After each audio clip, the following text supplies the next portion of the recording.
എപ്പോഴും ഒരു ചെരിഞ്ഞിട്ടുള്ളൊരു പ്ലോട്ടിൽ അല്ലെങ്കിൽ റോട്ടിൽ നിന്ന് കുറച്ച് താഴ്ന്നു കിടക്കുന്ന ഒരു പ്ലോട്ടിനെ സെല്ലാറ പണിയുന്നതാണോ അത് അവിടെ മണ്ണ് ഫില്ല് ചെയ്തിട്ട് അതിൻ്റെ മുകളിൽ വീട് പണിയുന്നതാണോ നല്ലതെന്നുള്ള ചോദ്യം എപ്പോഴും നമ്മുടെ ക്ലയൻറ്റിൻ്റെ ഭാഗത്ത് നമുക്ക് ഉണ്ടാവാറുണ്ട്. എൻ്റെ ഒരു അഭിപ്രായത്തിൽ പറയുകയാണെങ്കിൽ എപ്പോഴും സെല്ലാറ് പണിയുന്നത് തന്നെയായിരിക്കും അഭികാമ്യം. നമ്മൾ ഈ പ്ലോട്ടിലും ഇതൊരു ചെരിഞ്ഞ പ്ലോട്ടായിരുന്നു, നമ്മളിവിടെയും ചെയ്തിരിക്കുന്നത് സെല്ലാറാണ് ചെയ്തിരിക്കുന്നത്. ഇവിടെ റീറ്റൈനിങ് വാൾ ചെയ്തിട്ട് നമ്മൾ ഈ ഒരു സ്പേസിനെ യൂട്ടിലൈസ് ചെയ്യുന്ന രീതിയിലേക്ക് സെല്ലാറായിട്ട് തന്നെ നമ്മൾ ചെയ്തെടുത്തിരിക്കുകയാണ്.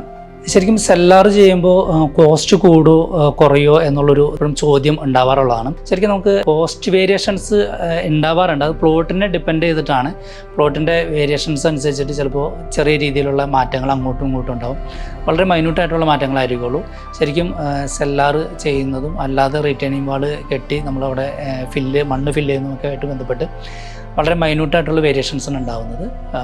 എപ്പോഴും സെല്ലാർ ചെയ്യുന്നത് തന്നെയായിരിക്കുള്ളൂ നമുക്ക് കോസ്റ്റ് എഫക്റ്റീവ്. കാരണം നമുക്ക് ആ ഒരു സ്പേസിനെ നമുക്ക് ഉപയോഗിക്കാൻ പറ്റും. നമ്മളിതുപോലെ സെല്ലറായിട്ട് എടുത്തിരിക്കുന്ന ഈ ഒരു സ്പേസിനെ നമുക്ക് ഇവിടെ പോർച്ചായിട്ടും അതുപോലെ തന്നെ പിന്നീട് ഇത്രയും ഹൈറ്റ് ഉള്ളത് കൊണ്ട് തന്നെ നമുക്ക് പിന്നീട് വേണമെങ്കിൽ ഇതിനെ റൂമായിട്ടൊക്കെ തിരിച്ച് മെയ്ഡ് റൂം അല്ലെങ്കിൽ ഒരു ഗസ്റ്റ് റൂമൊക്കെ ആയിട്ട് നമുക്കിവിടെ നല്ല രീതിയിൽ തന്നെ നമുക്ക് ഈ ഒരു സ്പേസിനെ നമുക്ക് യൂട്ടിലൈസ് ചെയ്യാൻ പറ്റും.